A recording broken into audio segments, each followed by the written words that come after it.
इस वक्त की बड़ी खबर सामने आ रही है। क्राइमिया में ड्रोन हमले के बाद रूस ने बड़ी कार्रवाई की है। रूस ने संयुक्त राष्ट्र अनाथ सौदे में भागीदारी रोक दी है। रूस का ये कहना है कि ब्रिटेन ने ड्रोन से लगातार जो अटैक किए हैं वो अटैक गलत है। हमले में यूक्रेन की मदद की है ड्रोन अटैक करके।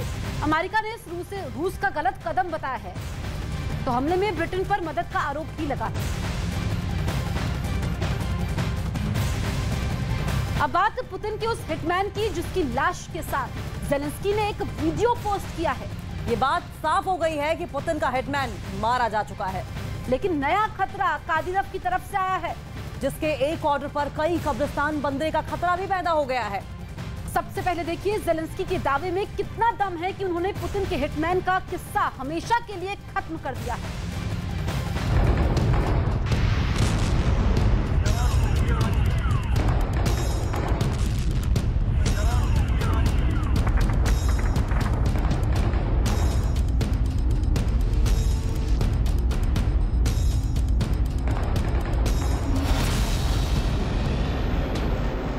कीव पर शाहिद 136 के लगातार हमले, हर जगह अफरा तफरी।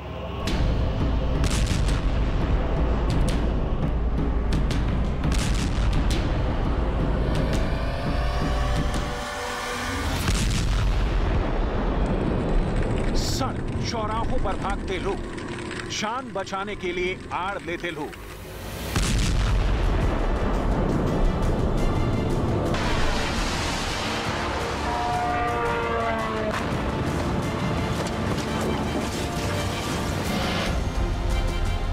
आई है ज़ेलेंस्की की वो तस्वीर जिसने मॉस्को से लेकर तेहरान तक बेचैनी वाला सायरन बजा दिया है। यूक्रेन के शहरों में सबसे बड़ा खतरा बन चुका ये ड्रोन पुतिन का सबसे खतरनाक हिटमैन करार दिया गया। और अब ज़ेलेंस्की का दावा है कि उन्होंने ईरान से खरीदे गए पुतिन के हिटमैन को मारना शुरू कर दिया है।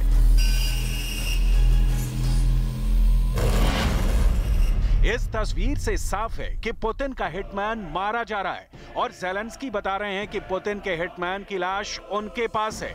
पुतिन का यह हिटमैन कोई और नहीं बल्कि ईरान से खरीदा गया शाहिद 136 ड्रोन है।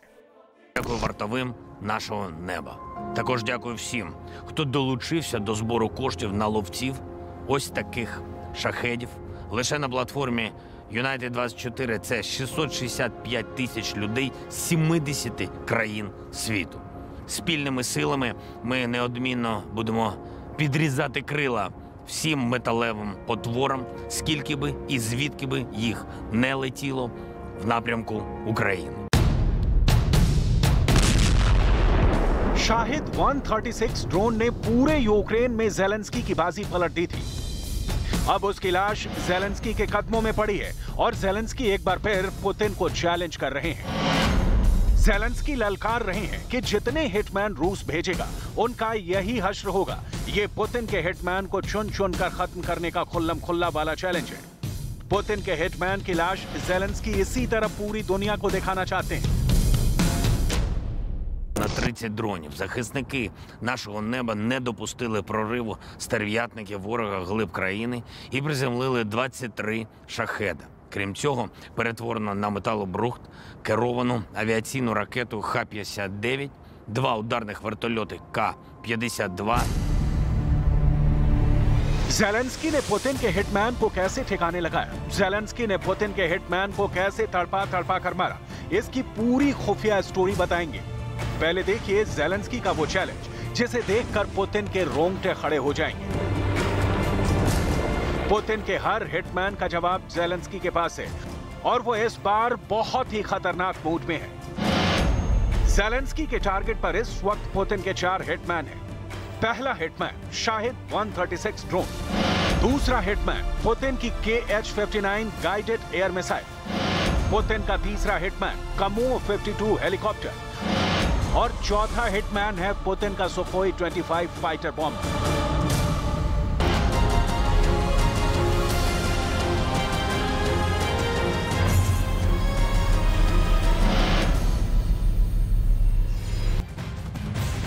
पुतिन के चौथे हिटमैन को भी ज़ेलेंस्की ने मुंह तोड़ जवाब दिया है। जी हाँ, चौथा हिटमैन सुखोई 25 है। रूस का बॉम्बर फाइटर सुखोई 25 को मार गिराया गया है। ज़ेलेंस्की दावा कर रहे हैं कि रूस के 270 जहाज और हेलीकॉप्टर्स को मार गिराया है, लेकिन अब तक पुतिन की सेना ने नुकसान पर कुछ भी नहीं बोला है। पुतिन के चौथे हिटमैन सुखोई 25 का वीडियो ज़ेलेंस्की पहले ही अपलोड कर चुके हैं। देखिए, जब पुतिन का फाइटर बहुत नीची उड़ान भर रहा था, पायलट को यकीन था कि उसका कुछ नहीं बिगड़ेगा। यूक्रेन के आसमान से ऐसी बहुत कम तस्वीरें आती हैं। ये है यूक्रेन का बॉमर फाइटर सुखोई 25। यूक्रेन की फॉर्मेशन को बहुत ज्यादा नुकसान पहुंचा चुके इस जहाज से अचानक ज़ेलेंस्की की एक मिसाइल टकराती है और इस फाइटर का मिशन ओवर हो जाता है।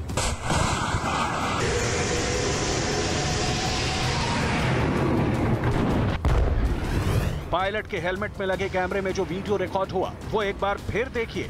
विमान पर मिसाइल लगने से लेकर पायलट के जमीन पर उतरने तक ये 10 सेकंड का वीडियो पुतिन के पास पहुंच चुका है। पहले विमान से मिसाइल टकराती है, विमान गिरने लगता है और फिर पायलट इजेक्ट कर जाता है।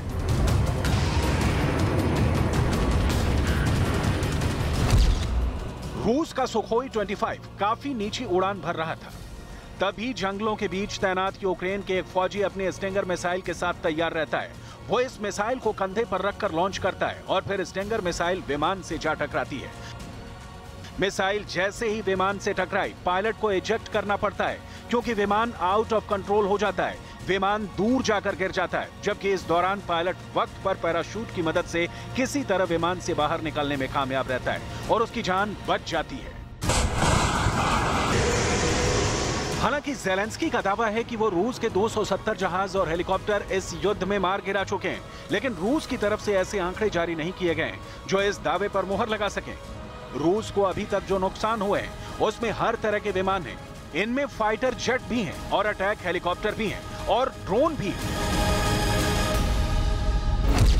विमानों में सुखोई 24 से लेकर सुखोई 25 और सुखोई 27 भी हैं, जबकि आधुनिक जेट्स में सुखोई 30 से लेकर सुखोई 34 और सुखोई 35 विमान भी हैं। हेलीकॉप्टर में रूस ने अपने पुराने Mi-35 से लेकर नए और बहुत आधुनिक कमो 52 हेलीकॉप्टर्स का भी बहुत नुकसान उठाया है। К-59, 2 ударних вертольоти К-52 і черговий штурмовик Су-25.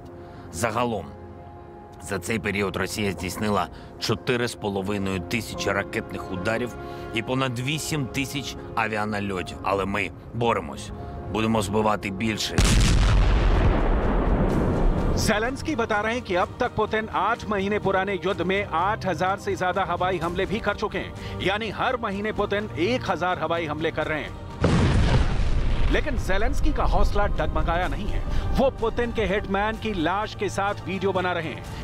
ज़ेलेंस्की बताना चाहते हैं कि चाहे रूस ईरान से ड्रोन लाए या कहीं और से, पुतिन की फौज को यूक्रेन से भगा दिया जाएगा और ऐसा बहुत जल्द होगा। Армія світу буде все меншою. Втрати ворога стануть дедалі більшими. Я впевнений, ворожа пропаганда не працює, провокації не діють, погрози не лякають. Не злякає нас і будь-яка важка зима. Ми знаємо, що найтемніша ніч стає світанком. इस वक्त पुतिन की ईरान से एक बहुत ही खास मिसाइल को लेकर भी बात चल रही है, जिसका नाम है फतेह 110। अगर शाहिद ड्रोन के बाद पुतिन इससे अपनी फौज को लैस करते हैं तो ज़ेलेंस्की की मुश्किलें बढ़ सकती हैं। ये मिसाइल 300 किलोमीटर के दायरे में बहुत ही सटीक हमला करती है। हालांकि ज़ेलेंस्की का दावा है कि रूस ने 8 महीने पुरानी जंग में 4,500 मिसाइल से हमले किए हैं, यानी हर महीने पुतिन ने 550 मिसाइल पुतिन पर दागी। इतने ज्यादा जख्मों के बावजूद ज़ेलेंस्की ने बैकफुट पर जाने से मना कर दिया है। वो पहले दिन की तरह आज पुतिन के रास्ते का सबसे बड़ा कांटा बने हुए हैं। ज़ेलेंस्की अक्सर इसी तरह वीडियो स्टेटमेंट जारी करते हैं। उनके तेवर में 8 महीनों के अंदर कोई बदलाव नहीं आया है। वो डॉनबास हार चुके हैं, लेकिन अब भी कई इलाकों में उनकी फौज लगातार रूस की पोजीशन पर बमबारी कर रही है। Торія стає вільною. Так завжди було в минулому, так точно буде в майбутньому. У майбутньому Херсону, Донбасу, Луганську, Криму. бо завжди наша земля стає вільною. Спротив стає гордістю, боротьба стає перемогою, а Україна стає єдиною. आपको जेलेंस्की की फौज की ऐसी पोजीशन पर लेकर चलते हैं जो रूस के लिए बहुत बड़ा कांटा बनी हुई है। ये है डॉनबास में डोनेट्स्क के पास बाखमत शहर। शहर के किनारे पर यूक्रेन की फौज अपनी मोर्टार पोजीशन संभाले हुए है। Оборона, лізуть, ми відбиваємо їх, обороняємо свої позиції. Тобто хоч щось зробити. Хоч якісь у них були такі масивні успіхи, показати зі своєї сторони, що вони щось можуть. Поки що їм не вдається.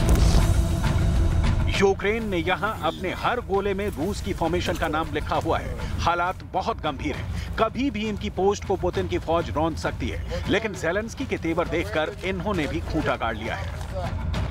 Буває по-разному. Так, щоб воно, буває і прориваються, буває. І ми стріляємо так просто, здержуємо, якщо вони десь щось копають. Так, щоб сказати, що і коли, і як.